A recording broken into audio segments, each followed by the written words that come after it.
नमस्ते। कार्यक्रम सीधा कुरा जनतासँग हेर्नको निमित्त टेलिभिजन सेट अगाडि बसिरहनुभएका र इन्टरनेटको माध्यमबाट विश्वभर हामीलाई हेरेर बसिरहनुभएका सम्पूर्ण आदरणीय दर्शक महानुभावहरूलाई म रवि लामिछाने हार्दिक स्वागत तथा अभिवादन टक्राउँछु। सरकार स्थिर भयो भने बल्ल जनताले सुख पाउँछन्, देशले समृद्धि देख्छ भन्ने सुनिन्थ्यो। आइटमका विज्ञ विद्वानहरूले देशका ठुला ठुला पत्र पत्रिकामा त्यस्तै लेख लेखेका थिए। तर आज आएर त्यो अनुमान फेल भयो। त्यत्रा आर्टिकलहरूका शब्द खेर गए। सरकार स्थिर वा 2/3को हुँदा पनि खासै फरक नपर्ने रहेछ। पूर्व एमाले र पूर्व माओवादी केन्द्र मिलेर अभूतपूर्व एकता गरे। जनताले भोट ओइराइदिए, तर परिणाम खोइ त। आज देश महामारीसँग लडिरहेको छ। नेकपाका अध्यक्षहरू एक अर्कासँग लडिरहेका छन्। झन्डै 2 वर्षमा चुनाव आउँदैछ। एक पटक प्रधानमन्त्री नै भइसकेका नेतालाई 2 वर्ष किन कुर्न नहुने होला? इतिहासले जुन अवसर नेकपाका नेताहरूलाई प्रदान गरेको छ, त्यो अवसर बिरलै कुनै राजनीतिक दलले प्राप्त गर्छ। यस्तो जनमतमा समेत केही गर्न नसक्ने वा यस्तो जनमतमा समेत आफै झैँ झगडा गर्ने दलले भोलि फेरि चुनावमा जाँदा जनतालाई भन्ने चाहिँ के होला? हाम्रो आन्तरिक झगडाले गर्दा 5 वर्ष त्यसै बित्यो, अब हामी मिल्यौँ, अब फेरि 5 वर्ष काम गर्न दिनुहोस्, हामी मुलुकलाई समृद्ध बनाउँछौँ भन्ने होलान् कि के भन्ने होलान्? अनि नेकपाका युवा नेता भनाउँदाहरू के भएका होलान्? गलत प्रवृत्ति विरुद्ध पनि विद्रोह गर्न नसक्ने कस्तो राजनीतिक संस्कार होला? कस्ता युवा होलान् जो जनमतको उपहास भएको टुलु हेरेर बस्न सक्ने? कसरी बस्न सकेका होलान्? यो कुरा आफैमा एउटा आश्चर्यको विषय बनेको छ। जो आफ्ना अग्रजले जतिसुकै गलत गरे पनि तिनै बुढा बाहरूको गुटको एउटा गोटी बनेर छेउमा लुरुक्क परेर बस्ने कस्ता युवा होलान्? कस्ता युवा होलान् नेताहरू जो कपाल फुलाउन र तालु खुइलाउन मात्रै आजीवन कुरेर बसेका छन्? कस्ता युवा होलान् जसलाई यो मुलुक फेरिएको दिनको भन्दा आफ्नो मन्त्री बन्ने पालोको प्रतीक्षा छ? एउटा मात्र यस्तो कदमको नेतृत्व दोस्रो पुस्ताका नेताले गर्न सके भने यी शीर्ष नेताहरूको होस ठेगानमा आउँछ। कौसीमा राखेको गमलामा पानी हालेर बस्न पनि सहयोगी चाहिने बाहरूलाई मनलाग्दी निर्णय गर्न र मनलाग्दी झैँ झगडा गर्न दिइरहने दोस्रो पुस्ताका मुटु नभएका फिस्टे नेताहरूले गर्दा यो देश वर्षौँ बन्दी भइरहने भयो। लौ हेरौँ, आँट भएको युवा पुस्ता जसले समस्याका जड केपी ओली, प्रचण्ड, माधव नेपाल, झलनाथ खनाललाई पार्टीभित्रै बहिष्कार गर्न सकोस्। छ हिम्मत दोस्रो पुस्ताका नेताहरूमा, छ दम कसैको छातीमा। यी 4 जनालाई बहिष्कार गर्ने आन्दोलन नेपालको विकासको सबैभन्दा ठुलो आन्दोलन मध्येको एक हुन सक्छ। यी 4 नेता त्यस्ता नेता देखिए जसले जनमतको फिट्टिकै कदर गरेनन् मात्र होइन, जनमतको अपमान समेत गरे। हे युवा नेताहरू हो, यी 4 जनाको इच्छा पुरा हुन्जेल तिमी युवा रहनेवाला छैनौ। यी नेताहरू नगाउन्जेल तिमी रोगी भइसक्छौ। सुगर प्रेसर केही नभएको फुल कन्डिसनको गाडी जस्तो तिमी आफ्नो पालो आउँदासम्म हर्न बाहेक सबै बज्ने गाडी जस्तो भइसक्छौ। यति बेला यो मुलुकको भविष्य नेताहरूको होइन, कार्यकर्ताहरूको हातमा छ। के तपाईँको पार्टी भन्नु यिनै 4-5 नेताहरू हुन् जो आफै एक्लै हिँडेर पशुपतिनाथको दर्शन गरेर 2 मुठा साग किनेर घर फर्कन समेत सक्दैनन्? अझै 2 वर्ष यो दलको भविष्य कार्यकर्ताको हातमा छ, तर त्यसपछिको 2 वर्ष जनताको हातमा जानेछ। हे नेकपा समर्थक नवयुवा नेताहरू हो, कृपया एकपटक आफ्ना वयोवृद्ध नेताहरूको यो निर्लज्जताको विरुद्धमा झर्को नमानी चर्को स्वरमा बोल। आफ्नै नेताहरूको गलत क्रियाकलापको विरुद्ध मजाले बोल्यौ भने बल्ल यो देशले नयाँ पुस्ताको नेतृत्व हेर्न पाउँछ र तिम्रै पालो पनि शरीरमा दम हुँदै आउँछ। एकपटक युवा पुस्ताका नेताले यो आँट गर्ने हो भने नेपाली राजनीतिको यो कुसंस्कार सदाका लागि हटेर जान्छ। जनतामा छाएको यो निराशाको आगोले यो व्यवस्थालाई नै नपोलोस्। यो वितृष्णाले देश फेरि पछाडि नफर्कियोस्। हजारौं लाखौंको बलिदानमाथि तुषारापात हुनुभन्दा अघि नै आफ्नै पार्टीका गलत पात्र र प्रवृत्तिमाथि अलि मजाले ढाबा बोल साथी हो, चाकडी पुग्यो, अब नेता बन यार नेता। आउनुहोस् सुरु गरौँ जनताको चासो गुनासो र प्रश्न सहितको विशेष कार्यक्रम सीधा कुरा जनतासँग।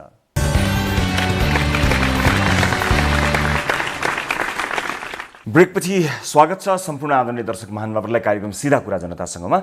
दर्शक महानुभावहरू, कोरोना संक्रमित भएसँगै घरैबाट कार्यक्रम सञ्चालन गरिएको यो तेस्रो श्रृङ्खला हो। स्वास्थ्यमा सुधार भइ नै रहेको छ, तर जति पनि दर्शक महानुभावहरू हुन्छ उहाँहरूलाई कृपया यसलाई लाइटली नलिन हुनको लागि, हल्का रूपमा नलिनको लागि हार्दिक अनुरोध गर्न चाहन्छु। धेरै असहज परिस्थितिको सामना धेरैले गर्नुपर्ने हुन्छ। खैर, धेरै कोरोना संक्रमितहरू हुनुहुन्छ, उहाँहरू सबैको मनोबल उच्च रहोस् भन्नका लागि मैले आफ्नो कामलाई निरन्तरता घरैबाट दिइरहेको छु। तर यसले दिने असहजता सामान्य होइन, त्यसकारण यसलाई सामान्य नआक्नु हुन म फेरि पनि विनम्रतापूर्वक अनुरोध गर्न चाहन्छु। तर आफ्नो मनोबललाई उच्च राख्नु होला, जित्न सकिन्छ, कुनै ठुलो कुरा होइन। हामीले आफ्नो खानपानलाई विशेष ध्यान दिने हो भने धेरै सहज हुन्छ। म दर्शक महानुभावहरूले आफूले गरेको यो अनुभव, यो 6औं दिन संक्रमित भएको 6औं दिनसम्मको अनुभवबारे पनि बताउन गइरहेको छु। कृपया पानीको बाफ निरन्तर लिनुहोला। तातो पानीको बाफ जति धेरै लिन सक्यो त्यति धेरै रिलिफ महसुस हुने मैले अनुभव गरेको छु। त्यसले केही हानि पनि गर्दैन होला। त्यसकारणले यो सल्लाह चाहिँ म यहाँहरूलाई अहिले नै दिन चाहन्छु। दिनमा 4-5 पटक, 3-4 एटलिस्ट 3 चोटि 4 चोटिसम्म तातो पानीको बाफ लिनुभयो भने तपाईँहरूलाई धेरै सहज हुनेछ। यो मैले आफूले अनुभव गरेको कुरा बताएँ र बाँकी आफ्नो अनुभव संक्रमण मुक्त भइसकेपछि दर्शकहरूलाई पक्कै पनि बाँड्नेछु। उच्च मनोबलमा रहनुहोला। त्यस्तो धेरै फरक पर्ने केही पनि हुँदैन, तर चनाखो भने हुनुपर्छ।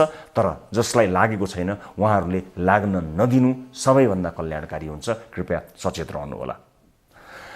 दर्शक महानुभावहरू, आज विभिन्न विषयमा कुराकानी गर्न गइरहेको छु। खुल्ला मञ्चमा आम सर्वसाधारण भोका र जागिर गुमाएका मानिसहरूका लागि खानाको जुहो विभिन्न सहयोगी मनकारी सङ्घ संस्था र व्यक्तिहरूले स्वस्फूर्त रूपमा गरिरहेका छन्। त्यसलाई लिएर महानगरपालिकाको बेइज्जत भयो भनेर त्यसलाई उठाउने उर्दी जारी गरेको छ। तर त्यसलाई विभिन्न सङ्घ संस्थाहरूले अवज्ञा गरेका छन्। किन त्यस्तो गरिएको होला? के विकल्प सोचेर गरिएको हो कि अथवा यसै भनिएको हो? यसबारेमा आज एक रिपोर्ट प्रस्तुत गर्छौँ र सम्बद्ध अधिकारीसँग कुराकानी गरी आम सर्वसाधारणले, जागिर गुमाएका मानिसहरूले पाइरहेको यो सेवामा किन महानगरपालिकाले आँखा लगाएको होला यसबारेमा कुराकानी गर्छौँ। मानिसले खाइरहेको तातो भातमा किन लाग्यो महानगरपालिकाको आँखा, यसबारेमा आजको कार्यक्रममा कुराकानी गर्छौँ। आजको कार्यक्रममा एउटा गजबको तस्करी गर्ने गजबको तरिकाबारे पनि कुराकानी गर्न गइरहेका छौँ। एउटा गजबको साइकलको डिजाइन तपाईँले देख्नुहुन्छ। साइकल नै यस्तो बनाइएको छ कि त्यो साइकलको बिचमा काठ हालेर तस्करी गर्न सकिने। साइकलको डिजाइनै फेरियो तस्करीका लागि। थाहा पाउँदै पनि नहेरिएको अथवा आँखा बन्द गरेर तस्करी गर्न दिइएको हो। त्यसबारेमा जान्ने कोसिस आजको कार्यक्रममा हामी गर्न गइरहेका छौँ। रौतहटको यो विषय छ। त्यसै गरी सडक कालोपत्रेको एउटा विषय गोरखाको विभिन्न माध्यमहरूमा देख्नुभएको छँदैछ। त्यसैलाई आजको कार्यक्रममा हामीले एक विशेष रिपोर्ट मार्फत फलोअप गर्ने कोसिस पनि गरेका छौँ। अनि अर्को एउटा गजबको रिपोर्ट चितवनबाट हामीलाई प्राप्त भएको छ। मरेको खसीको कर 700 रुपियाँ तिर्नु परेको छ।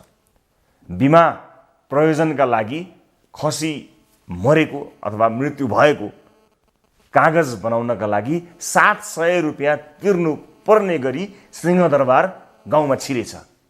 यसबारेको एक रिपोर्ट आजको कार्यक्रम प्रस्तुत गर्छौँ र नुवाकोटको एउटा विद्यालयको विषयमा हामीले केही समय अगाडि प्रस्तुत गरेको विषयको फलोअप पनि आजको कार्यक्रम छ। कार्यक्रमको सुरुवात गर्न चाहन्छु ताली र गालीबाट।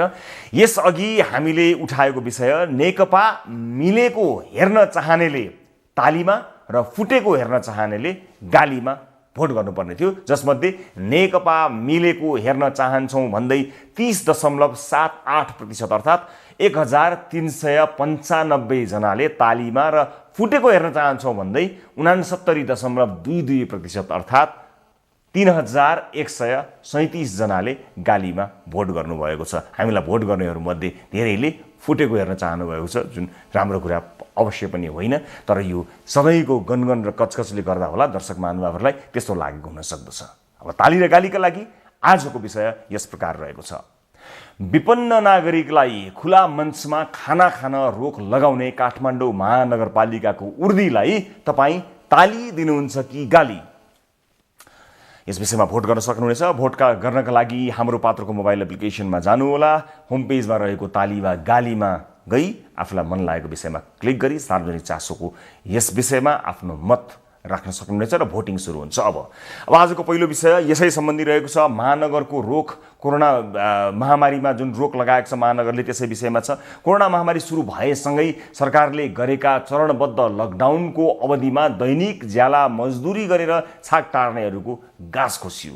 सरकारले 5 किलो चामल 1 किलो दाल दिएर महामारी टारिदियो अनि भोकै सडकमा पल्टिएकाहरूलाई विभिन्न अभियन्ताहरूले खुला मञ्चमा खाना खुवाउन लागेको पनि आज 222औं दिन भएको रहेछ। यो बीचमा धेरै व्यक्तिको पेट भरियो, धेरै खुसी पनि भए, तर सरकारलाई यो कुरा चित्त बुझेन। पहिले सङ्घीय सरकारले खुला मञ्चमा खाना खुवाउनेहरूलाई प्रहार गरेको थियो अनि फेरि अहिले काठमाडौँ महानगरपालिकाले प्रहार गरेको छ। खुला मञ्चमा गरिबहरूले खाना खाँदा काठमाडौँ महानगरपालिकाको बेइज्जत भएको छ भन्ने कुरा आयो। अचम्म यहीँनिर छ कि सयौं भोकाहरू खानाको लागि लाइन लाग्दै सडकमा लड्दा बेइज्जती महसुस नगरेको महानगरले अन्य व्यक्तिहरूले उनीहरूलाई खाना खुवाइरहँदा भने बेइज्जतीको महसुस गरेको छ। महानगरले गर्नुपर्ने काम अभियन्ताहरूले गरेका छन्। उनीहरूलाई सम्मान र सहयोग गर्नुको साटो महानगरले खाना वितरणमा रोक्न निर्देशन दिएको छ। नगर प्रहरीले खुला मञ्चमा पुगेर अभियन्ताहरूलाई धम्काएका छन् अनि महानगरबाट फोन गरेर समेत धम्काएका छन्। यसै विषयमा तयार पारिएको यो रिपोर्ट हेर्नुहोस्।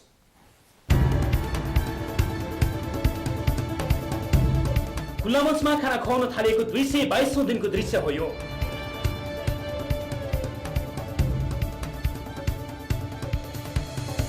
लकडाउन खुले पनि विभिन्न नागरिकहरू खानाकै लागि खुला मञ्च धाउन छाडेका छैनन्।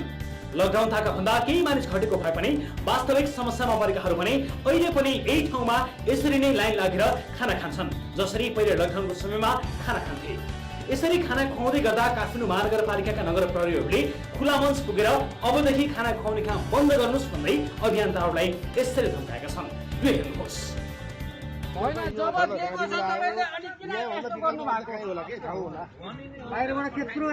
यस्तो नि त सबैभन्दा बढी मान्छे नै यही ठाउँमा बस्छ।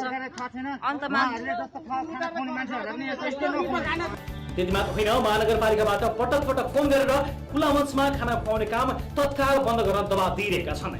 नगर प्रहरीहरूले माथिको आदेश भन्दै अबदेखि खुला मञ्चमा खाना बाँड्ने काम बन्द गर्न निर्देशन दिएर गएका छन्। गरिब दुखीको मद्दत गरेर सरकारले सहयोग गर्दा पनि राज्यले किन खेदिरहेको छ भन्ने कुरा अभियन्ताहरूले अझै बुझेका छैनन्। मलाई पनि माथिको आदेश छ, तपाईँहरूले बन्द गरिदिनुहोस् भन्नुभयो। अनि त्यस पछाडि हामीले के गर्यौँ, अब निरन्तर को माथिको, अब हामी त त्यो अन्योनमा नै भयौँ। त्यो कोही माथिको छ भने आधिकारिक पत्रहरू आउँछ होला भन्यौँ, हामी निरन्तर खाना खुवाइरह्यौँ। त्यस पछाडि 3 दिन पछाडि फेरि हिजो चाहिँ गरेर नगर प्रहरीहरू 8-10 जना आउनुभयो र यहाँ लाइन बस्न पनि दिनु भएन। अनि त्यस पछाडि उहाँले के गर्नु थाल्नुभयो, यहाँ लाइन नबस्नु, यहाँ खाना खुवाउनु आवश्यक छैन भनेर लङ्गा गरेर जुन झडपको स्थिति नै बनाउनु भयो उहाँहरूले, होइन। अनि त्यस पछाडि पनि अहिले चाहिँ के छ भने तारन्तार फोन गरेर तपाईँहरूले खाना बन्द गर्नुहोस् भन्ने चाहिँ उहाँहरूको भइरहेको नै छ हामीलाई। महानगरको दबाब आए पनि उनीहरूले खाना बाँड्न भने छाडेका छैनन्। खुला मञ्चमा दिनौँ खानाकी प्रतीक्षामा बस्ने नागरिकका लागि पेट पाल्ने वातावरण नबनाएसम्म खाना खुवाउने काम नरोक्ने विभिन्न सङ्घ संस्थाको अडान छ। ठिक छ, सरकारको बेइज्जत हुन्छ भने सरकारले व्यवस्थापन गरोस्, नगरपालिकाले व्यवस्थापन गरोस्। दिनभरि दैनिक ज्याला मजदुरी गरेर खाने व्यक्तिहरू कि भोकले मर्न पर्ने अवस्था हुन्छ, रोगले भन्दा नि भोकले मर्न पर्ने अवस्था। यिनै गरिब जनताको भोट चल्ने, कर चल्ने, तर यिनै गरिब जनता मान्छेलाई विभिन्न देश विदेशमा छरिएर सहयोग गर्ने नेपाली दाजुभाइको सहयोगले यसरी चलाइराख्दाखेरि सरकारले बन्द गर्नुपर्ने, नगरपालिकाले बन्द गर्ने, यो त अचम्मको कुरा हो। र कसैले हामीलाई खाना नबाँड, कसैले यो काम नगर भनेर चाहिँ हामीले कसैको कुरा नसुनिकन हामी चैतको 14 गतेदेखि नै निरन्तर हामीले यसरी खाना गरिब दुखीलाई अहिलेसम्म खानाहरू खुवाइराखेका छौँ र एकछिनमा फेरि खुवाउँछौँ र भोलि पनि खुवाउँछौँ, पर्सि पनि यहाँनिर खुवाउँछौँ। जबसम्म यो गरिब दुखी यहाँ रत्न पार्कबाट विलिन हुँदैन तबसम्म चाहिँ हामी उहाँलाई चाहिँ यसरी नै भोजन सेवा गराउँछौँ। काठमाडौँ महानगरपालिकाको निर्देशनसँगै दिनहुँ खुला मञ्चमा खाना खान आउनेहरूमा भोलिको दिनमा पेट कसरी पाल्ने भन्ने चिन्ता बढ्न थालेको छ। उता महानगरले भने सामाजिक संस्थाहरूले खुला मञ्चमा खाना खुवाउँदा आफ्नो बेइज्जत भएको महसुस गरिरहेको जनाएको छ। गरिब नागरिकले भोको पेट भर्दा आफ्नो इज्जत गएको महसुस गर्ने सरकारले तिनै नागरिकले खाना बाँड्न बन्द भएको भोलिपल्टबाट कसरी पेट पाल्छन् भन्ने विषयमा वास्ता गरेको छैन। आफू पनि नहेरेर अरूले सहयोग गर्दा त्यसलाई षड्यन्त्र सोच्ने परिपाटीको कारण विपन्नको समस्या सधैँ जिउ काटेको छ।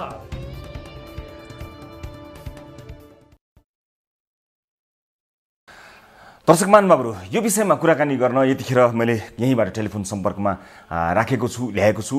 हामीसँग टेलिफोन सम्पर्कमा हुनुहुन्छ काठमाडौँ महानगरपालिका नगर प्रहरीका डिएसपी राजु पाण्डे। डिएसपी साहब नमस्कार, स्वागत छ यहाँलाई कार्यक्रममा। अब हुन त तपाईहरूलाई आदेश मान्नुपर्ने बाध्यता छ होला, त्यसकारणले आदेश दिनेहरूलाई सोध्नुपर्ने प्रश्न तपाईँ आदेश मान्नुपर्नेहरूलाई पर्यो कि मलाई थाहा छैन, तर पनि एउटा उच्च पदस्थ एउटा प्रहरी अधिकारी हुनुहुन्छ तपाईँले देखिरहनु भएको छ दिनानुदिन जागिर गुमाएका, घरमा खाना नभएका, डेराबाट निकालिएका गरिब दिनदुखीहरूले मजाले खाना खाइरहेका छन्। सरकारको दायित्व चाहिँ एउटा अभियन्ताहरूले, देश विदेशका सहयोगी मनाहरूले गरेको कारणले भइरहेको छ। तपाईँहरूको आँखा अगाडि यो सबै चिज भइरहेको छ, तैपनि यस्तो निर्मम आदेश मान्नै पर्ने बाध्यता हुन्छ कि तपाईँहरूले पनि हामीले यस्तो देखेका छौँ भनेर सल्लाह दिन सक्नुहुन्छ? के हुन्छ यस्तो? यो चाहिँ तपाईँले बुझ्नुपर्ने कुरा के हो भनेदेखि यो चाहिँ बस पार्क हो। हजुर, होइन, बस पार्क हो। र काठमाडौँ महानगरपालिकाको कुरो अथवा हाम्रो नगरपालिकाको कुरो के हो भनेदेखि यो चाहिँ खाना खुवाउने भन्दा पनि संक्रमणको अवस्था छ। कस्ता मान्छेले खाना ल्याउँछन्, कस्ता मान्छे त्यहाँ खाना बस्छन्, कुन तरकारी वितरण हुन्छ, महत्त्वपूर्ण कुरा के हो? अहिले भनेको संक्रमणको अवस्था हो, होइन? त्यस कारणले गर्दाखेरि हामीले चाहिँ खाना खुवाउनु, खाना खानु महत्त्वपूर्ण होइन कि अहिलेको अवस्थामा कसरी वितरण भइरहेको। तपाईँ टन्न पेट भएको मान्छेलाई खाना खानु ठुलो कुरा होइन होला, खाली पेट भएको मान्छेलाई यो कुरा सुनाउनुहोस् त तपाईँलाई झम्टिन्छन्। अहिले मैले भन्न खोजेको तपाईँले के हो भनेदेखि खाना खाने भन्दा पनि खाना वितरण गर्ने जुन अहिले चलिरहेको छ विभिन्न सङ्घ संस्थाले चलाइरहनु भएको छ, हजुर, त्यो त कसरी अहिलेको संक्रमणको अवस्थामा हेफाजती तरिकाले आएर खाना खुवाउने भन्दा पनि संक्रमणको अवस्था के हुन्छ भन्ने महत्त्वपूर्ण कुरा हो। यस सम्बन्धमा चाहिँ काठमाडौँ महानगरपालिकाले भोलि राष्ट्रिय सभागृहमा चाहिँ ठिक 11 बजे आफ्नो धारणा राख्दैछ, पत्रकार सम्मेलन गर्दैछ। त्यसको लागि आधिकारिक धारणा यसको सम्बन्धमा विस्तृत कुरा चाहिँ पत्रकार सम्मेलन मार्फत चाहिँ यो आफ्नो कुरा राख्दैछ। त्यसको लागि भोलि 11 बजे नै यस सम्बन्धमा विस्तृत कुरा हुनेछ। अहिले योभन्दा बढी केही नभनौँ। अनि पहिल्यै सरसल्लाह गरेर के धारणा राख्ने भनेर पो उर्दी जारी गर्नुपर्छ। पहिला उर्दी जारी गर्यो, अनि विरोध भयो, अनि त्यसपछि अब पत्रकार सम्मेलन।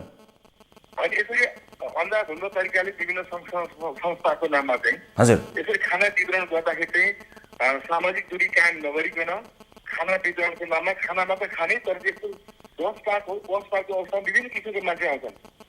त्यो अवस्थामा चाहिँ बसमा चढ्ने आउने मान्छे विभिन्न किसिमका मान्छे हुन्छन्। त्यस कारणले गर्दाखेरि चाहिँ यस सम्बन्धमा चाहिँ काठमाडौँ महानगरपालिकाले भोलि 11 बजे आफ्नो आधिकारिक धारणा राखेको छ।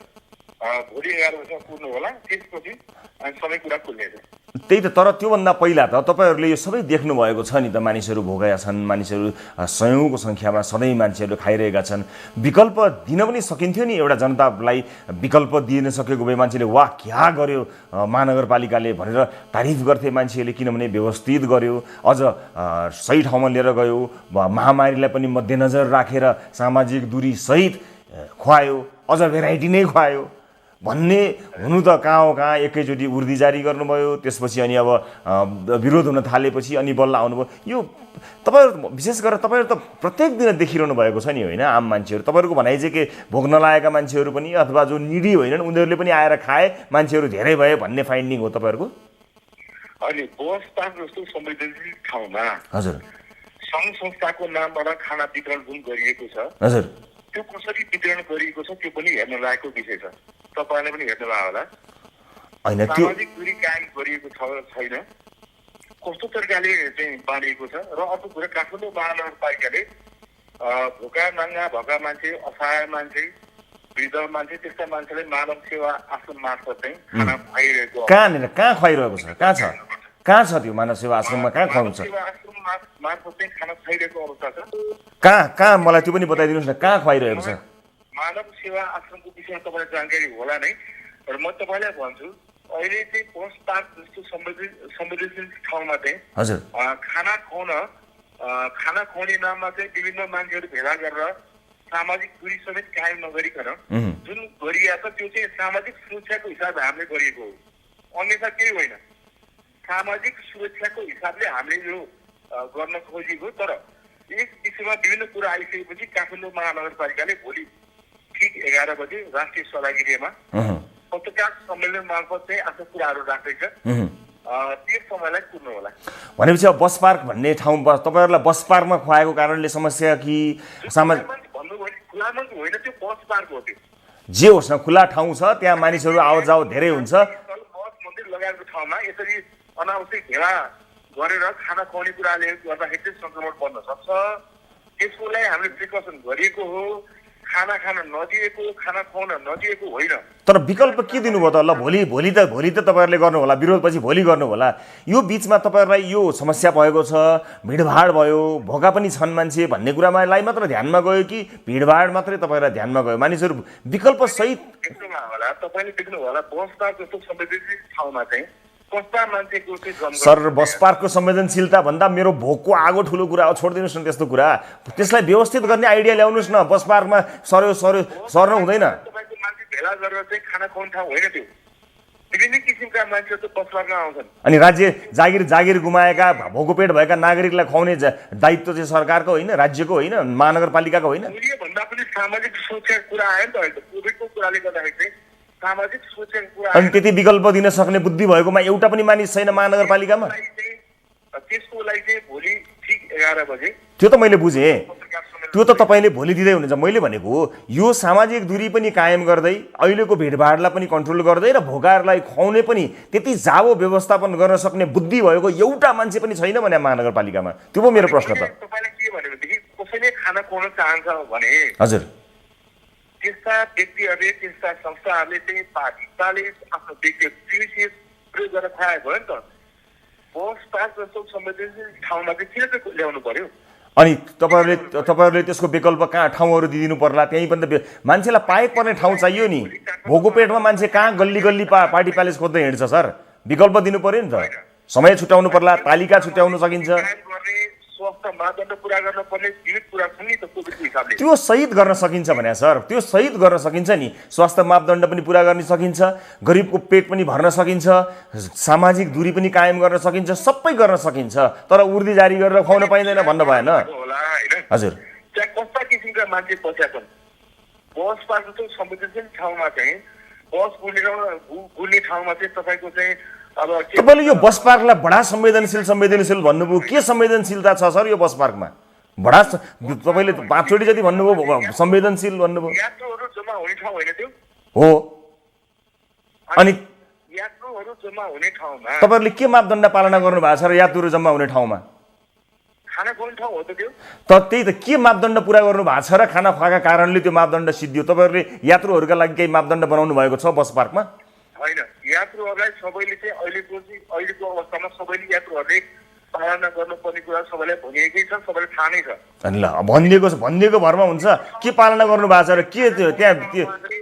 हजुर खाना खुवाउने ठाउँमा विभिन्न किसिमका मान्छेहरू स्वास्थ्य मापदण्ड पुरा नगरिकन, एउटा सामाजिक दूरी कायम नगरिकन खाना खुवाउने नाममा जुन किसिमको भएको छ त्यो सामाजिक सुरक्षाको हिसाबले, जनताको हिसाबले, पब्लिकको हिसाबले त्यसलाई चाहिँ संक्रमण नबढोस्, नराम्रो नहोस् भन्ने हिसाबले हामीले गर्न खोजेको हो। त्यसको लागि विकल्प सहित आउनु पर्थ्यो। भोलि गर्दैछु भन्नुभएको छ, तर तपाईँहरू चाहिँ विकल्प सहित उर्दी लिएर आउनु पर्थ्यो क्या। पहिले आएर गुडुङ गर्ने त्यो तरिका भएन सर। कहिलेको पुलिसिङ गरिरहनु भएको छ तपाईँहरू? कुन जमानामा, कुन शताब्दीमा हुनुहुन्छ सर? कोभिडको अवस्थामा चाहिँ उसले के गर्न पर्ने, कसो गर्नुपर्ने, सम्बन्धित सङ्घ संस्था, सम्बन्धित सरकारी निकाय कोअर्डिनेसन गर्नुपर्ने हो कि होइन?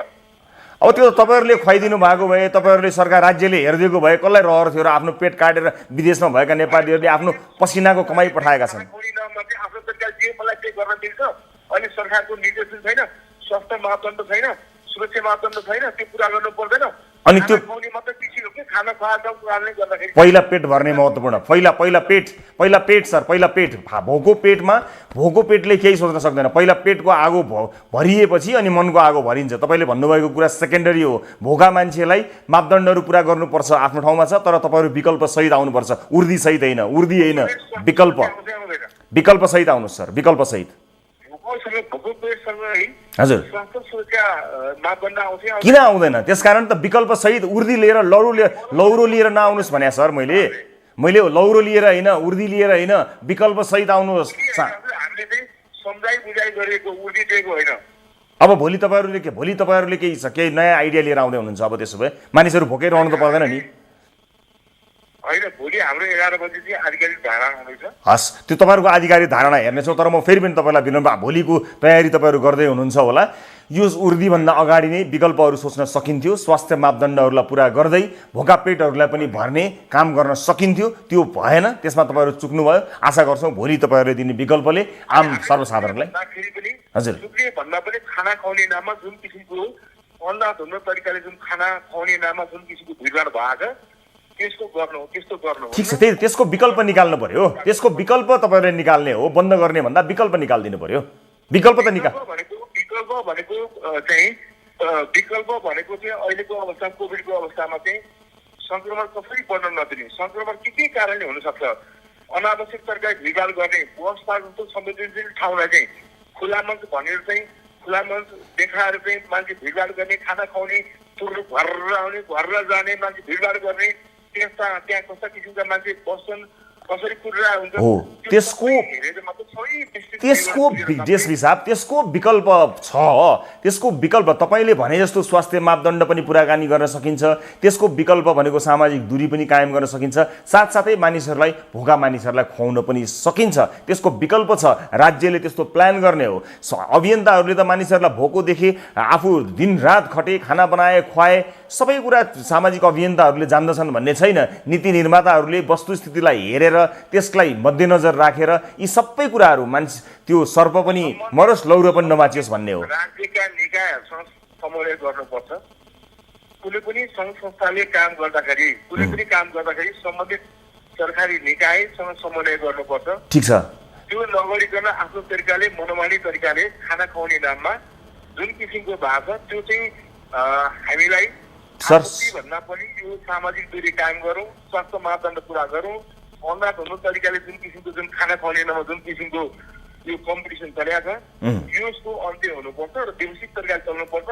र भोलि तपाईँहरूले दिने विकल्पले कसैको पेट खाली नरहोस्, हामी त्यसको पनि प्रतीक्षा गर्छौँ। यदि तपाईँहरूले त्यो विकल्प दिनुभयो भने सबै आफ्नो काम गरेर विदेशमा दुःख गरे मान्छेले यहाँ मान्छे भोकै भयो भनेर पैसा किन पठाउनु परेर आफ्नै खातामा राख्छन्, आफै खान्छन्। यो सरकारले नगरेको, नागरिकलाई भोकै छोडेको कारणले बाध्य भएर मान्छेहरूले गरेका हुन्। अब तपाईँहरू व्यवस्था भोलि 11 बजे तपाईँहरूको प्रेस मिटको हामी प्रतीक्षामा छौँ। धेरै धेरै धन्यवाद डिएस साहब यहाँलाई समय र जानकारीको लागि।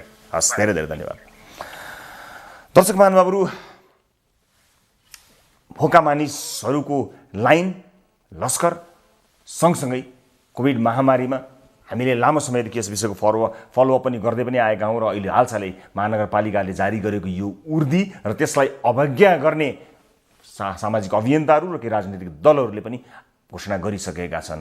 र विशेष गरेर व्यवस्थित तरिकाले सरकारले खुवाइदियो अथवा व्यवस्थित तरिकाले खाना खुवायो भने यसमा आपत्ति मान्नुपर्ने कुरा केही पनि छैन। तर त्यहाँ रहेका भोका मानिसहरू बताइरहेका छन् कि सरकारले त्यो व्यवस्था गरेको छैन र त्यो व्यवस्था नगरिरहेको कारणले गर्दा सामाजिक अभियन्ताहरूको भर परेर दुई छाक टार्नुपर्ने अवस्था आएको छ। यो अवस्थाको अन्त्य होस्, सरकारले व्यवस्थित तरिकाले सबै कुराको चाँजो पाँजो मिलाओस्, तर एउटा पनि पेट भोको नरहोस्, यही कामना गर्छौँ। र अब आजको अर्को विषयतर्फ यहाँहरूले हेर जान चाहन्छु। दर्शक महानुभावहरू, भनिन्छ चोर पुलिसभन्दा धेरै अघि हुन्छन् अनि तस्करहरू पनि चौकीदारभन्दा धेरै नै अगाडि हुँदा रहेछन्। रौतहटका जङ्गल क्षेत्रमा आजभोलि निकै फरक स्वरूप भएको साइकल, अर्कै स्वरूपका साइकलहरू देखिन्छन्। सामान्य साइकलभन्दा ती साइकलहरूको बनोट नै फरक पारेर बनाइएको छ। काठको गोलाई राख्न मिल्ने गरी डिजाइन गरिएको साइकल वन कार्यालयले नियन्त्रणमा त लिन्छ,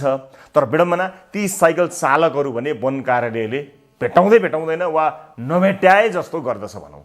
रौतहटका विभिन्न वनमा भइरहेको काठ तस्करी र तस्करले अपनाएको अनौठो शैलीका बारेमा रौतहटबाट टिभी जर्नलिस्ट बालविक्रम कार्कीले पठाएको यो रिपोर्ट हेर्नुहोस्। यो साइकल हेर्नुहोस्,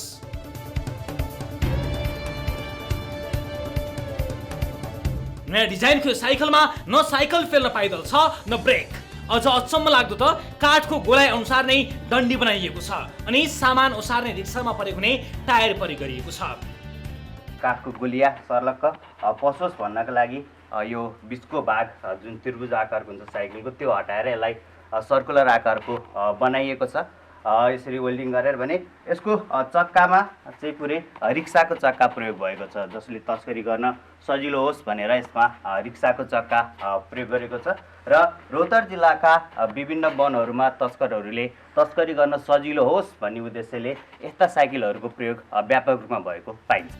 यस्ता साइकल रौतहटका वनबाट काठ तस्करी गर्न तस्करहरूले नै साइकललाई नयाँ स्वरूप दिएका हुन्। टायर गाडा तथा ट्र्याक्टरमा काठ तस्करी गर्दा पक्राउ पर्ने भएपछि तस्करहरूले यो नयाँ डिजाइन निकालेका हुन्। यसरी बनाइएको साइकलमा ढलाइएका रुखा 16 क्युफिटसम्मका गोलाइ तस्करी हुने गरेका छन्। दिनका दिन काठ निस्किन्छ। यो पहिला भन्दा दोबर छ, पहिला त्यति काठ नै निकासा भइरहेको थियो। काठ चोरीको लागि उनीहरूले के प्रयोग गर्छन् साधनहरू तस्करहरू? साइकल हो, सबै साइकल होइन?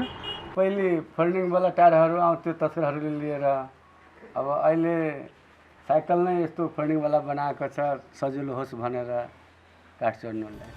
रौतहटका चन्द्रपुर, गुजरा तथा बिन्द्रावन नगरपालिकाका विभिन्न राष्ट्रिय तथा सामुदायिक वनहरूबाट यसरी नै काठ तस्करी हुने गरेको स्थानीय बताउँछन्। स्थानीयका अनुसार चन्द्रपुर नगरपालिकाको गैडाटारे, फुलबारी, हिलेखोला, धनसार, लमहा, गुजरा नगरपालिकाको रङपुरी, चोचा एवं बिन्द्रावन नगरपालिकाको बलेर लगायतका वनहरूबाट तस्करहरूको समूहले काठ तस्करी गर्दै आइरहेका छन्। जिल्ला वन कार्यालय रौतहट अन्तर्गतको बिन्द्रावन सब डिभिजन वन कार्यालयकै अगाडिको बाटो प्रयोग गरेर तस्करहरूले साइकल तथा मोटरसाइकलमा काठ ओसार्दा पनि वनका कर्मचारीहरूले व्यवस्था गर्ने गरेको स्थानीय बताउँछन्।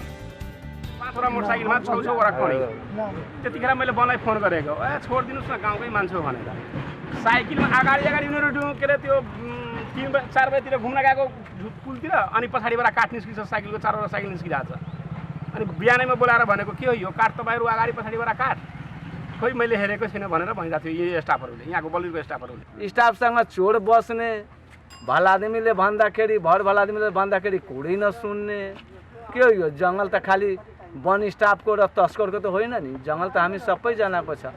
स्थानीयको यो भनाइ कसरी पुष्टि हुन्छ भने सब डिभिजन कार्यालयले तस्करहरूले प्रयोग गर्ने साइकल नियन्त्रणमा ल्याए पनि ती साइकल प्रयोग गर्ने तस्करहरूलाई भने पक्राउ गर्दैन। दैनिक जसो काठ तस्करी हुने गरेको तर वन कार्यालयका कर्मचारीहरूलाई खबर गर्दा पनि व्यवस्था गर्ने गरेको स्थानीय बताउँछन्। रात दिन चाहिँ काठ चाहिँ मजाले बिक्री भइरहेछ। स्टाफहरू अब कतिजनाले त भन्छ उता हाम्रो छ नि त्यो बाँधेको खेतमा काम गर्नेहरू भन्छ हामी चाहिँ हेर्छौँ, अब काठ चाहिँ अगाडि अनि स्टाफ चाहिँ पछाडि। के हो यो के अरे स्कटिङ गरेर काठ वितरण गरिरहेको छ कि के हो यसो भन्दैछ, हामीलाई पनि जानकारी हुन्छ भनेर। अनि स्टाफले जब स्कटिङ गर्छ भने यो जङ्गल विनाश हुन्छ कि बाँच्छ? यता डिभिजन वन कार्यालयले भने जनशक्ति अभावमा वन तस्करी रोक्न नसकेको भन्दै उम्किने प्रयास गर्छ। अहिले रौतहटको वनमा रुख काटेका आला डोबहरू मात्रै बाँकी छन्। काठ भने तस्करहरूले तस्करी गरिसकेका छन्, तर वन कार्यालयहरूले भने पहिले नै नियन्त्रणमा लिएका काठ देखाउँदै आएका छन्। र यसरी तस्करी खुलेआम भइरहेको छ। यो रिपोर्टले धेरै कुरा स्पष्ट पारिसकेको छ र यो विषयमा कुराकानी गर्न यतिखेर टेलिफोन सम्पर्कमा मैले ल्याएको छु जिल्ला वन कार्यालय रौतहटका जिल्ला वन अधिकृत डिएफओ विनोद सिंह। विनोद सर नमस्कार, स्वागत छ यहाँलाई कार्यक्रममा। सबैले थाहा पाउने काठ तस्करी भएको, वरपरकाले पनि देखिसके, कर्मचारीहरू पनि पछि तस्करहरू अघि भएको देख्नेहरू पनि टनाटन भए, साइकल पक्राउ पनि पर्ने तर तस्करहरू चाहिँ पक्राउ नपर्ने, यो कस्तो खालको खेल हो सर? सबैलाई थाहा हुने तपाईँहरूलाई थाहा नहुने, यो गजबको तस्करी भयो सर। के भएको होला सर यस्तो? यो रौतहटको कुरा गर्दाखेरि हजुर यो अहिले सायद मलाई लाग्छ मेरो यो 2 वर्षको अवधिमा वन संरक्षण चाहिँ राम्रोसँग भएको जस्तो लाग्छ। राम्रोसँग भएको जस्तो लाग्छ कि नभएको जस्तो लाग्छ सर? स्पष्ट फेरि एकपटक स्पष्ट लाग्छ त्यस्तो, किनभने मैले अब पहिलाको पनि अब अहिले ट्रेन हेर्दाखेरि मैले आइसकेपछि म यहाँ आइसकेपछि 2 वर्षको रेकर्ड हेर्दाखेरि अब थुप्रै वन अपराध गर्ने मानिसहरूमाथि मुद्दा पनि चलेको छ। र अहिले फास्टफुड चाहिँ अहिले भर्खरै मैले आज मात्रै थाहा पाएको पनि हो, म बाहिर छु अहिले, अफिसभन्दा बाहिर छु। हजुर मैले थाहा पाएको बलवीको वन क्षेत्रमा चाहिँ त्यो साइकलकै डिजाइन चेन्ज गरेर गोलो बनाएर राखेर ल्याउने साइकल पक्राउ परेको थाहा छैन सरलाई? एकदम थाहा छ। यो त रौतहटको धेरै पुरानो कुरा हो। रौतहट र बाराहाट जिल्लाहरूमा र तराईको जिल्लाहरूमा प्रायः यस्तो हुँदो रहेछ। हजुर साइकलमा चाहिने गोलो चाहिने यसले फोन्टा साइकल भन्छन् यहाँ लोकल भाषामा। हजुर त्यो साइकलमा चाहिने गोली समाउने गरी त्यो साइकलहरू बनाएको हुन्छ र यहाँ खास गरेर पहिला चाहिँ चौकमा बिचमा ट्र्याक्टरमा चाहिँ चोरी हुन्थ्यो। अहिले आएर त्यो सबै चाहिँ चोरीहरू त्यस्ता किसिमका चोरीहरू प्रायः बन्द भइसकेको अवस्था छ। ए पहिला ट्रकमा हुन्थ्यो, अब साइकलमा भयो, घट्दै आयो, मैले घटाएँ भनेर भन्नुभएको हो क्या हो सर? अब बिस्तारै टाउकोमा राखेर तस्करी गर्छन्, झन् घट्यो भन्ने तर्क होला नि सरको? सर यस्तो छ, यो लकडाउनको अवधिमा मानिसहरू धेरै ठाउँहरूबाट चाहिँ आफ्नो घरमा चाहिँ आए र जङ्गलको छेउछाउमा बस्ने मानिसहरू खास गरेर त्यस्तो काममा चाहिँ सबै त चाहिँ त्यस्तो गर्दैनन्, तर केही मानिसहरू त्यस्तो काममा चाहिँ लागेको हुन्छन्। होइन, मैले नबुझेको नि सर, मैले नबुझेको मलाई यति मात्र बुझाइदिनुहोस् न, साइकल समातिन्छन्, तस्करहरू समातिँदैनन्, कसरी त? तस्करहरू चाहिँ समातिरहेको छ, त्यही म अघि भन्दै थिएँ। यहाँको रेकर्ड हेर्नु हो भने त्यहीँबाट थाहा हुन्छ। हामीसँग हरेक महिनामा हामी रेकर्ड तयार गर्छौँ। हामी सम्बन्धित ठाउँहरूमा सम्बन्धित निकायहरूमा चाहिँ हामी जाहेर पनि गर्छौँ। हामीसँग सबै रेकर्ड छ। त्यस कारणले यो तस्करी चाहिँ हामी समात्न सकेका छैनौँ भन्ने कुरा होइन। हामी समातिरहेछौँ, मुद्दा पनि चलाइरहेछौँ। तर अब यो जिल्लामा यस्तो किसिमको अवस्था त पहिलादेखि, तर अहिले धेरै होइन, अहिले कम भएको होला भन्ने, अहिले त पहिलाभन्दा तुलनात्मक रूपमा कम भयो भन्ने तपाईँको तर्कलाई म एकैछिनलाई मान्देऊला। तर तस्करी भन्ने कुरा त जब थाहा पाइसकेपछि त्यो कम हुने भन्दा पनि तपाईँ त्यहाँ भइसकेपछि त ओ यस्तो डिएफओ छ त्यहाँ त कि भनेर तस्करहरूको त साथो जानु पर्यो नि त, मान्छे त तर्सिनु पर्यो नि त। तर त्यस्तो भइरहेको छैन। तपाईँ पनि यसो अलि डराउनुहुन्छ कि अलि तस्करहरूको साँठगाँठ माथिल्लो निकायसम्म छ भनेर डराउनु पो हुन्छ कि कुनै तरिकाले तपाईँ पनि प्रभावित पो हुनुभयो कि? रवि सर, हामी डराउँदैनौँ। हामी तस्करहरूसँग यसरी डराएर बस्नुवाला पनि छैनौँ। हामी चाहिँ दिनरात हामी आफ्नो वन कर्मचारीहरू परिचालन गरेर, प्रहरी प्रशासनहरू पनि परिचालन गरेर, स्थानीय वक्ताहरूको चाहिँ सहयोग लिएर, यहाँ इभेन मिडियाहरूको चाहिँ अहिले के अरे पत्रिका मार्फत हुन्छ कि एफएम रेडियो ब्रोडकास्टिङबाट हुन्छ कि हामी प्रचारको माध्यमबाट पनि वन संरक्षणको लागि अहोरात्र खटिरहेका छौँ। र चोर तस्करहरू चाहिँ अब यो ओपन छ, कहीँ यो बााउन्ड्री वाल त छैन कहीँ। अब हामीसँग कर्मचारी थोरै हुन्छ, हेर्नुपर्ने एरिया धेरै हुन्छ, कहाँबाट छिर्छ त्यो धेरै नाकाहरू नाका चुनौती छन् भन्न खोज्नुभयो? चुनौतीहरू छन्, नाका छ, अब कताहरू छिर्छन्। तर हामीले त्यो सबै कुरालाई निरुत्साहित गरेका छौँ। यहाँ हेर्नु हो भने सरले चाहिँ इम्प्याक्ट देख्न सक्नुहुन्छ अहिले। तर गुनासो जुन तरिकाले गुनासोहरू आएको छ सर, हजुर अहिले तत्काल वर्तमान अवस्थामा अहिले वन जङ्गलमा चाहिँ अहिले लोकलमा चाहिँ अब सबैजनाले भाग भन्नुहुन्छ यहाँको मानिसहरू, तर चितुवाहरूको सङ्ख्या धेरै बढिसकेको छ। त्यस कारण यो वन संरक्षण भएको त्यहीँबाट थाहा हुन्छ। अब फास्टफुड चाहिने यो जिल्लाहरूमा चाहिँ वनै हो। अब तपाईँको कुरा सुन्यो भने के पनि भएको छैन, गजब छ, एकदमै राम्रो छ भन्ने जस्तो लाग्छ। हामीले जुन रिपोर्टमा हाम्रा स्थानीयहरूको गुनासो सुन्यो भने बर्बाद भयो जस्तो लाग्छ। अब यो बिचमा मैले आफूलाई कहाँ पाऊँ, मलाई कहाँनिर बसौँ, मलाई बताउनुहोस्।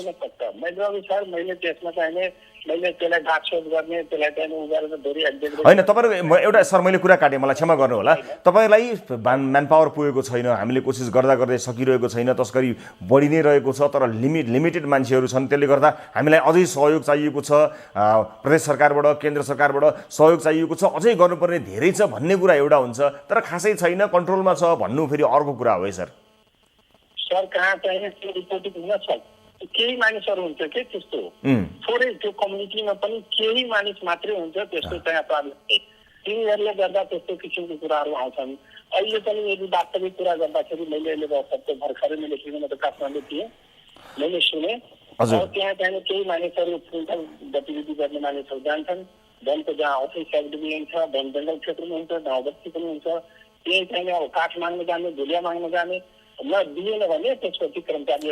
यस्तो छ हेर्नु, स्थानीयहरूको भनाइ के छ भने, डिएफ साहब, स्थानीयहरूको भनाइ के छ भने आँखै अगाडि खुल्लम खुल्ला मजाले चाहिँ तस्करी गरिरहेको हुन्छन्। कर्मचारीहरूलाई हामी भन्छौँ, बोलाउँछौँ, कर्मचारीले ती बस्छन्, हेर्छन्, के पनि गर्न सक्दैनन् भनेर उहाँ स्थानीयको गुनासो छ। एकपटक तपाईँ आफै स्थानीयसँग अन्तर्क्रिया गर्नुहोस् न।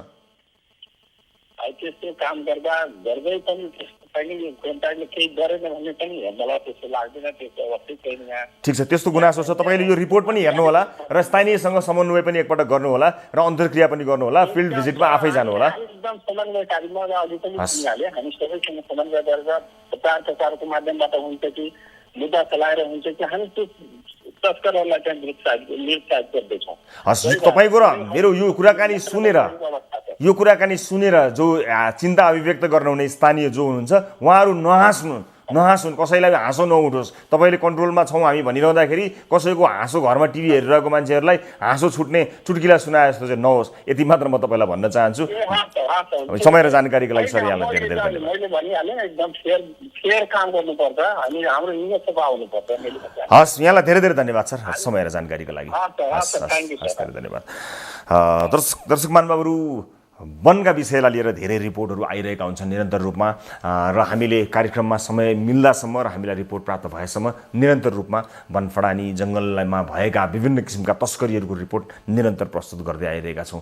र यो तेस्रो श्रृङ्खला हो घरबाट सञ्चालन गरिएको। म होम आइसोलेसनमा भएसँगै कार्यक्रम घरैबाट सञ्चालन गर्ने कोसिस गरिरहेको छु। दर्शक महानुभावहरू, त्यति सहज छैन स्टुडियोबाट सञ्चालन गरे जस्तै अन्यत्र ठाउँबाट कार्यक्रम सञ्चालन गर्नु, तर निरन्तर रूपमा आफ्नो कामलाई निरन्तरता प्रदान गर्नको निमित्त विशेष गरेर कोरोना सङ्क्रमित भए तापनि धेरै चिज गर्न सकिन्छ, काम गर्न सकिन्छ, दैनिकीलाई चुस्त राख्न सकिन्छ भन्नका लागि, धेरैलाई मनोबल पनि मिलोस् भन्नका लागि पनि म र सुरक्षाका विभिन्न जनस्वास्थ्यका सुरक्षा मापदण्डहरूलाई पुरा गर्नका लागि समेत र यहाँहरूलाई उच्च मनोबल प्रदान गर्नका लागि घरबाट कार्यक्रम निरन्तर सञ्चालन गरिरहेको छु। यतिखेर बेला भएको छ ब्रेकपछि अन्य विषय लिएर यहाँहरू समक्ष हामी प्रस्तुत हुन्छौँ। गोर्खाको एउटा विषय छ जहाँ सडक कालोपत्रे भएको तुरुन्तै कालोपत्रे उकिएको छ। स्थानीयहरूले अझ हातैले उब्काएका छन्, कमजोर तरिकाले बनाइयो भनेर मापदण्ड विपरीत बन्यो, कमजोर संरचना बन्यो, कमजोर पिच बन्यो भनेर स्थानीयहरूले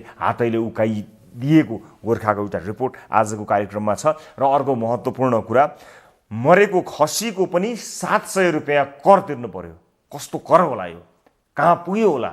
घर घरमा पुग्यो सिंहदरबार भनिएको एउटा गजबको उदाहरण। मरेको खसीको 700 तिर्नुपर्ने बाध्यता सहितको रिपोर्ट लिएर आउँछौँ। तर एकैछिनको ब्रेकपछि न्युज 24 टेलिभिजनमा हेरिरहनु भएको छ कार्यक्रम सिधा कुरा जनतासँग।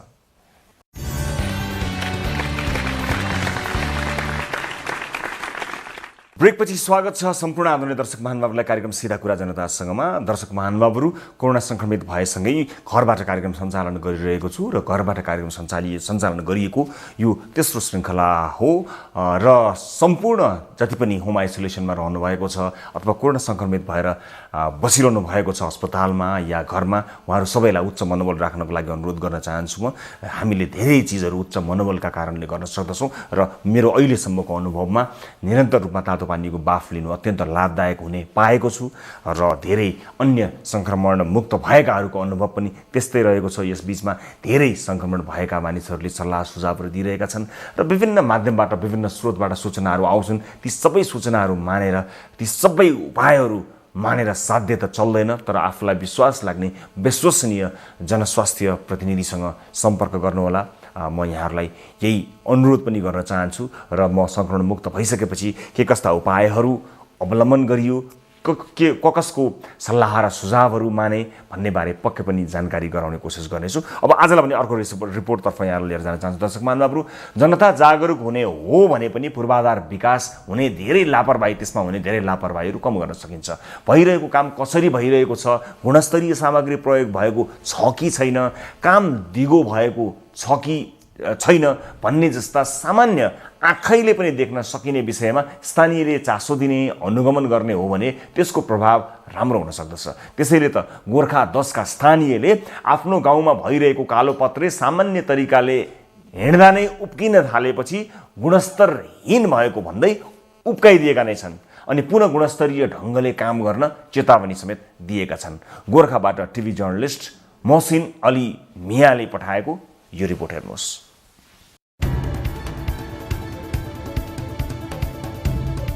गोर्खाको 12 किलो बारपाक सडक खण्डको छेबेटा क्षेत्रमा गरेको कालोपत्रे गुणस्तरहीन भएको भन्दै कालोपत्रे गरेको 24 घण्टा पनि नबित्दै स्थानीयले उब्काइदिएका छन्। आइतबार साँझ सडक दुवैतर्फ बन्द गरेर बीच भागमा स्थानीय उत्तम भट्टकै निर्माण कम्पनीले मापदण्ड पूरा नगरी कालोपत्रे गरेपछि स्थानीयले सोमबार बिहानै हातैले कालोपत्रे उब्काइदिएका हुन्।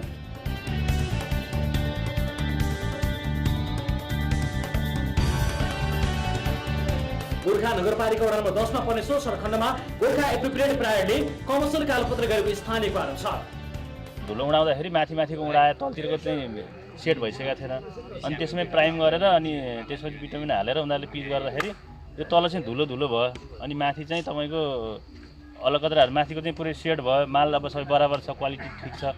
मेन चाहिँ के भयो भने यो त्यो बेस दोबारा थप्दाखेरि चाहिँ नि त्यो दोबारा थपेको बेस र पहिलाको बेस चाहिँ त्यो मेल नभएर त्यो उकियो के सरकार निकायबाट पनि अलिकति चासो नदेखाएको र ठेकेदारले पनि चासो नदेखाएको कामदारको पनि लापरवाहीको कारणले चाहिँ यो बाटोहरू चाहिँ बाटो मेट्रो चाहिँ सामानहरूको मेट्रो कमसलले पनि बाटो चाहिँ भत्किने गरेको छ र यो बाटो चाहिँ हेर्दाखेरि चाहिँ तपाईँहरू देखिसक्नुभयो हेर्दाखेरि पनि यो अब काम नलाग्ने देखिसक्नु भएको छैन यस्तै अब यसरी यो प्राइमर हाले यतिकै अलपरमा छोडेछ राम्रोसँग सेट भइ नसकेको कालोपत्रे स्थानीय हातले सबैले निकालेका हुन् मानिस हिँड्दा पनि कालोपत्रे उक्केकाले यो सडक दीर्घकालीन नहुने भन्दै स्थानीयले विरोध गरेका हुन् गोर्खा स्थित 11 किलो छेपेटार भान्सुवा र भारतसम्मको 1.5 किलोमिटर सडक आयोजना कार्यालयले 1 करोड 77 लाख रुपियाँमा कालोपत्रे गर्न ठेक्का लगाएको थियो उक्त सडक कालोपत्रेको काम 2076 वैशाख 30 गतेभित्रै सिद्धाउनु पर्ने सम्झौता भए पनि कोभिड-19 को प्रभाव देखाएर ठेकेदार उत्तम भट्टले कार्यालयलाई म्याद थप्न दबाब दिएका थिए सोही अनुसार उनको म्याद कार्तिक मसान्तसम्म थपिएको छ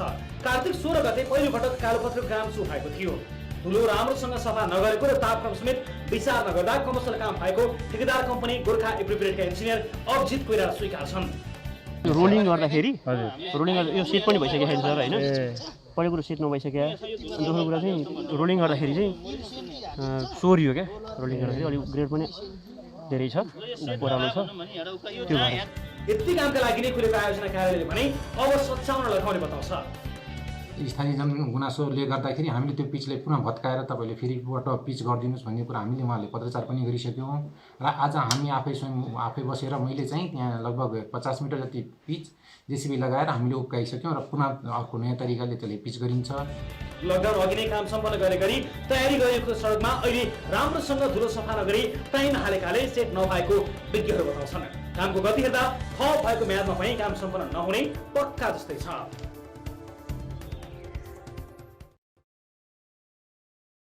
र दर्शकमानमा यस विषयमा कुराकानी गर्न टेलिफोन सम्पर्कमा हुनुहुन्छ निर्माण कम्पनी गोर्खा एप्रोप्रिएट्सका सञ्चालक उत्तम भट्ट उत्तमजी नमस्ते स्वागत छ तपाईँलाई कार्यक्रममा नमस्ते हजुर हजुर थ्याङ्क यू हजुर उत्तमजी बाटो त खत्तम भयो बाटो के खत्तम भयो हजुर खै अब तपाईँहरूको अन्य साथीहरूले पनि स्वीकार गरिसक्नु भएको छ केही थाहा नपाए जस्तो नगर्नुहोस् न सर सुहाएन त्यत्रो चाहिँ बाटो उब्किएर स्थानीयले विरोध गरे तपाईँहरूले फेरि त्यहाँ हजुर उक्काइएको छ बाटो उक्काइएको छ सर त्यही त गुणस्तरहीन भयो भनेर उक्काइदिए पहिले पछि उक्किनुभन्दा पहिले उक्काइदिनु सर म आज इन्जिनियर हो म 20 वर्षको एक्सपिरियन्स सम्बन्धित छ सर 20 वर्षको अनुभव छ तपाईँको अनि अभिजित कोइराला इन्जिनियर अभिजित कोइरालालाई चिन्नुहुन्छ इन्जिनियर अभिजित कोइराला मेरो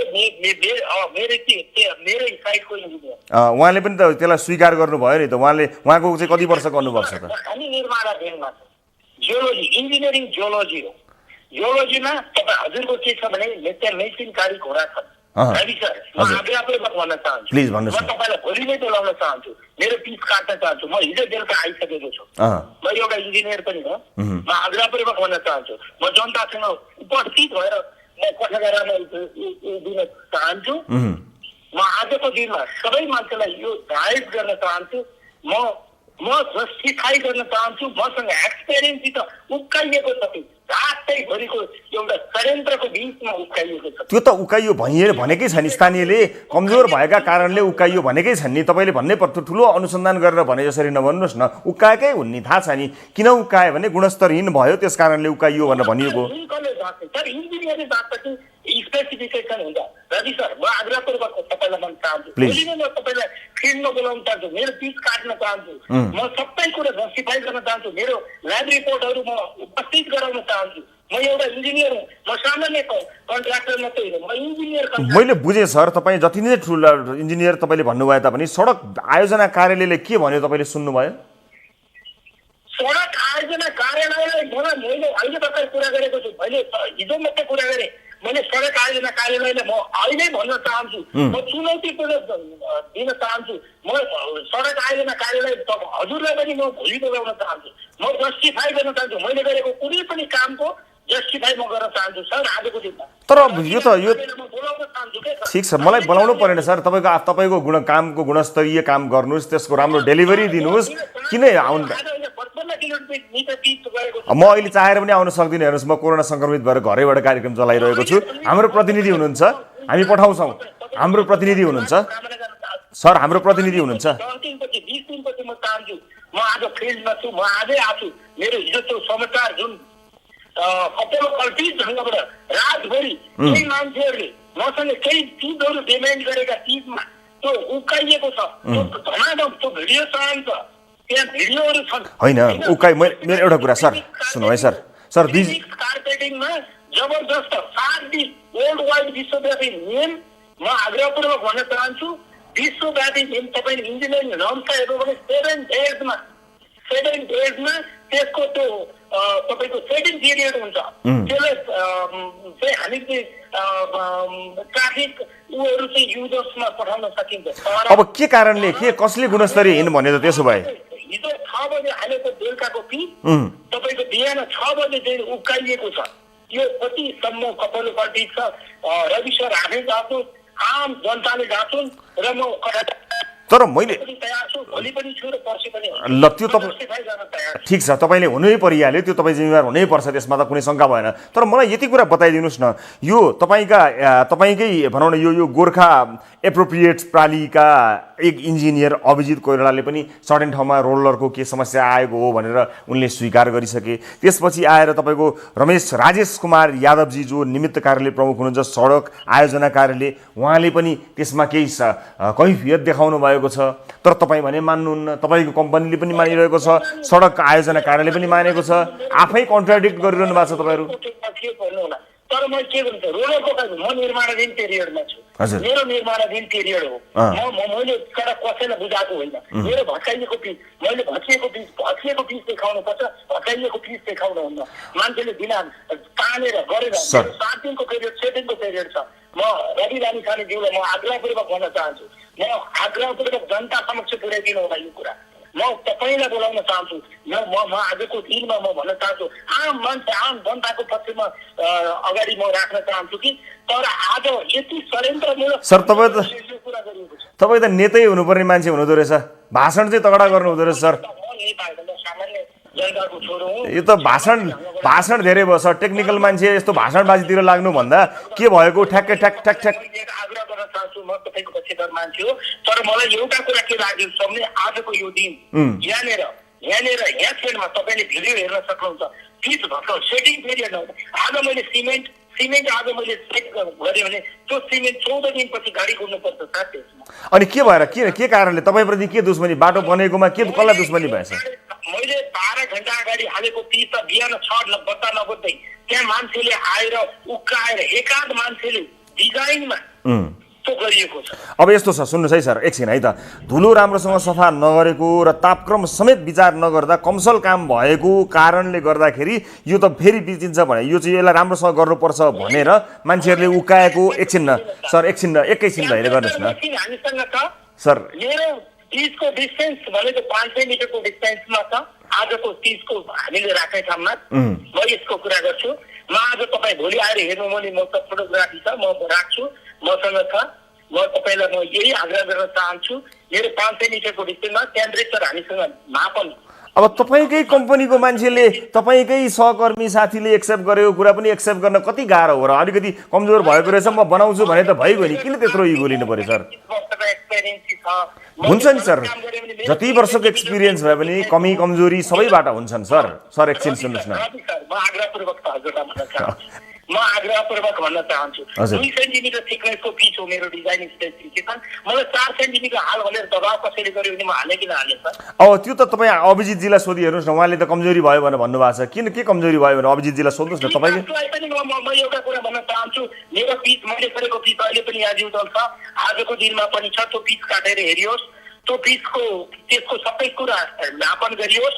म आम मान्छे आम पब्लिक सबै पत्रकार महाजन महाशयहरू पनि म बोलाउन चाहन्छु, म जस्टिफाई गर्न चाहन्छु। तर मलाई गम्भीरतापूर्वक मलाई चोट परेको छ।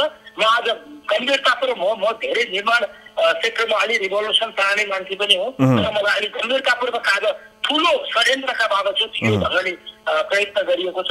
म यसको पुरा घोर भर्सना गर्न चाहन्छु। आम पब्लिकलाई म के भन्न चाहन्छु भने म जिम्मेवार छु, म कन्स्ट्रक्सन सेक्टरमा लागेको छु, मलाई यसमा जिम्मेवारीपूर्वक काम गर्ने मेरो रहर छ, तर मलाई यहाँ ठुलो षड्यन्त्र भएको छ। हस्, त्यस्तो रहेछ। तपाईँ सुन्नुहोस्, एउटा कुरा, तपाईँमाथि त्यस्तो अन्याय भएछ, तपाईँमाथि त्यत्रो षड्यन्त्र भएको रहेछ भने हाम्रा टिभी जर्नलिस्टले तपाईँलाई पनि सम्पर्क गर्नेछन्। यदि त्यस्तो रहेछ भने तपाईँको पनि प्लेटफर्म हो यो, हामीले बताउँदै आएका छौँ। तपाईँहरू अथवा हर कोहीको प्लेटफर्म हो, हामी यसबारेमा फलोअप पक्कै पनि गर्नेछौँ। यो एकदमै प्राविधिक विषय पनि हो, त्यस कारणले तपाईँले जुन क्लेम गर्नुभएको छ, खालि तपाईँकै कम्पनीले भनेको कुरा, तपाईँकै कम्पनीका अर्का इन्जिनियरले पनि भनेको र सँगसँगै सडक आयोजना कार्यालयले पनि भनेको विषयलाई हामीले टेकेका पनि हौँ र अहिले तपाईँले जुन दावा गर्नुभएको छ त्यो दावा प्रमाणित गर्नुहुनेछ। हस्, म तपाईँसँग हस्, यहाँलाई धेरै धेरै धन्यवाद समय र जानकारीको लागि। हामी अवश्य यस विषयको फलोअप गर्नेछौँ सर, अवश्य फलोअप गर्नेछौँ।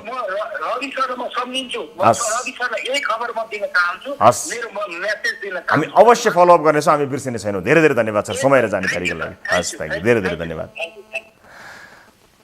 दर्शक महानुभावहरू, भर्खरै हामीले यो गोर्खाको सडकको बारेमा कुराकानी गऱ्यौँ र भर्खरै निर्माणको ठेक्का लिएको कम्पनीका प्रोप्राइटर अथवा एक सञ्चालक जो आफै इन्जिनियर पनि हुनुहुन्छ, उहाँले बताएअनुसार उहाँले दावा गर्नुभएको छ त्यो षड्यन्त्रपूर्वक उकाइएको हो, त्यो सही बनेको छ भनेर दावा गर्नुभएको छ। यद्यपि उहाँकै कम्पनीका अर्का इन्जिनियरले भने केही कमजोरी भएको स्वीकार गर्नुभएको छ भने सडक आयोजना कार्यालयका निमित्त कार्यालय प्रमुखले पनि यसमा कमजोरी रहेको कुरा हामीलाई बताएको हामीले रिपोर्टमा प्रस्तुत गऱ्यौँ हाम्रा टिभी जर्नलिस्ट मार्फत। यस विषयको फलोअप पक्कै पनि गर्नेछौँ र निर्माण क्षेत्रमा हुने गरेका विभिन्न कमी कमजोरी लगायतका विषयहरूमा खबरदारी गर्ने हाम्रो निरन्तरको प्रयास छ। हामी निरन्तर कार्यक्रमको सुरुवाती श्रृङ्खलादेखि अहिलेसम्म त्यसलाई निरन्तरता प्रदान गर्दै आएका छौँ र यस विषयको फलोअप हाम्रा टिभी जर्नलिस्ट मार्फत हामी पक्कै पनि गर्नेछौँ। अब आजको अर्को विषय, जनतालाई सुख दुःखमा साथ दिनकै लागि अमूल्य भोट लिएर चुनाव जितेका जनप्रतिनिधिहरूले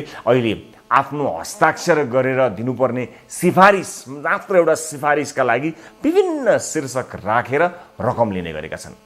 मानिसले प्रशासनिक काम कारबाहीका लागि राजस्व उठाउनु, मानिसहरूसँग राजस्व उठाउनु त्यो स्वाभाविक कुरा हो, तर किसानले पालेको एउटा खसी मर्यो भने खसी मरेको मुचुल्का र सिफारिस बनाउन गैँडाकोट नगरपालिका 17 मा 700 रुपियाँ बुझाएका रहेछन्। एक किसानले त्यसरी 700 रुपियाँ बुझाएको जानकारी आएको छ। सिफारिसका लागि वडा कार्यालयले महँगो पैसा लिएपछि र गुनासो गर्दा उल्टै जनप्रतिनिधिहरूबाट हप्की दप्की नै खाएपछि स्थानीय लक्ष्मण कणेलले पठाएको यो गुनासो सहितको रिपोर्ट हेर्नुहोस्।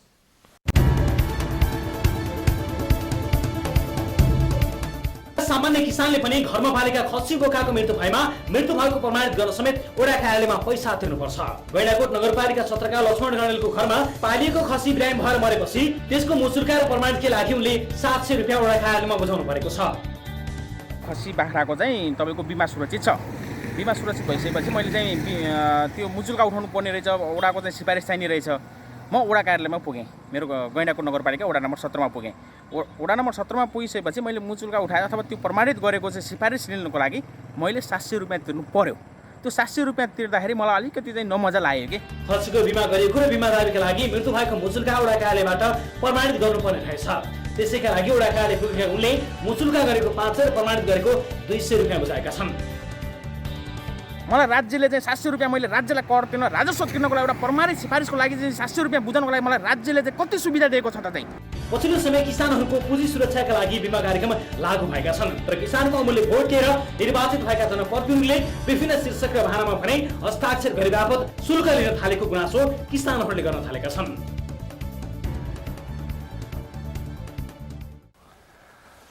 दर्शक महानुभावहरू, गाउँ गाउँमा सिंहदरबार पुगेको एउटा उदाहरण स्वरूपको रिपोर्ट हामीले यहाँ प्रस्तुत गऱ्यौँ। मरेको खसीको सिफारिसमा हस्ताक्षर गराउँदा 700 रुपियाँ तिर्नु परेको आम सर्वसाधारणको यो पीडा, यसले एउटा उदाहरणको रूपमा मात्र यो पीडा हामीले यहाँहरू समक्ष प्रस्तुत गरेका हौँ। यस्ता थुप्रै अनगिन्ती उदाहरणहरू गाउँठाउँमा देखिन्छन् जहाँ सामान्य सिफारिसका लागि मानिसले महँगो पैसा तिर्न परेको छ। बिमाको प्रयोजनका लागि मरेको खसीको एउटा सिफारिस, एउटा हस्ताक्षरका लागि 700 रुपियाँ तिर्नुपर्ने बाध्यता कहाँबाट आयो, कसले यस्तो नियम सुरुवात गर्यो भगवान जाने। तर आम मानिसहरूलाई भने करको पीडा थपिएकै छ। सुविधाका कुराकानी गर्ने हो भने त्यो सुविधा कहाँ छ, के छ, तिरेका करको सुविधा मानिसले कहाँ कहिले प्राप्त गर्ने हो थाहा छैन। महामारीमा उपचार गर्न समेत सरकारले हात उठाएको परिप्रेक्ष्यमा मरेको खसीको सिफारिस बनाउन 700 रुपियाँ एउटा ठुलो चुट्किला हो। कसैलाई पनि हाँस्नु छ भने योभन्दा ठुलो चुट्किला अर्को भेटिँदैन। यो सँगसँगै आजको लागि कार्यक्रमको निर्धारित समय समाप्त भइसकेको छ। दर्शक महानुभावहरू, कार्यक्रम घरबाट सञ्चालन गरिएको छ, तैपनि स्टुडियोबाटै सञ्चालन गरे बराबरै होस् भनेर हाम्रो तर्फबाट हामीले कोसिस गरेका छौँ। म कार्यक्रममा एक्लै यहाँ दूरीमा बसेर कार्यक्रममा बोलिरहेको छु। मलाई सहयोग गर्न पिपी सहित सम्पूर्ण सुरक्षा अपनाएर जनस्वास्थ्यका मापदण्डहरूलाई पुरा गरेर क्यामेरा पर्सन साथी महेश्वर केसीले सहयोग गर्नुभएको छ। स्टुडियोमा रहनुभएका, मास्टर कन्ट्रोल रुममा रहनुभएका र देशैभरि रहनुभएका सम्पूर्ण हाम्रा टिमका साथीहरू पनि कटिबद्ध भएर लागेर सहयोग गर्नुभएको छ र त कोरोना सङ्क्रमित भएर पनि तपाईँहरू समक्ष यसरी कार्यक्रम प्रस्तुत गर्न सकिएको छ। उच्च मनोबल राख्नुहोला। जति पनि सङ्क्रमित साथीहरू हुनुहुन्छ उहाँहरू सबैलाई म यही अनुरोध गर्न चाहन्छु कि उच्च मनोबलले कोरोना जित्न धेरै बल मिल्दछ।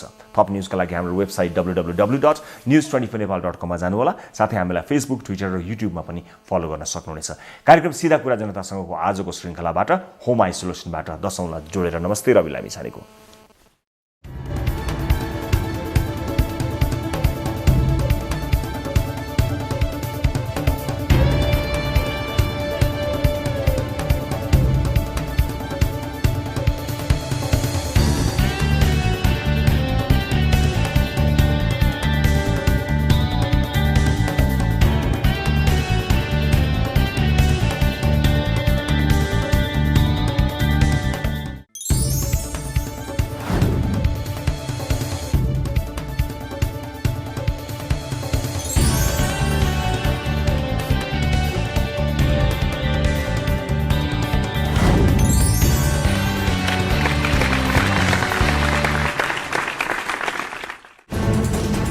कोरोनाले सृजना गरेको सङ्कटमा पल पलका न्युज अपडेट र हर क्षेत्रको कभरेजका लागि न्युज 24 नेपाल युट्युब च्यानललाई सब्स्क्राइब गर्नुहोला।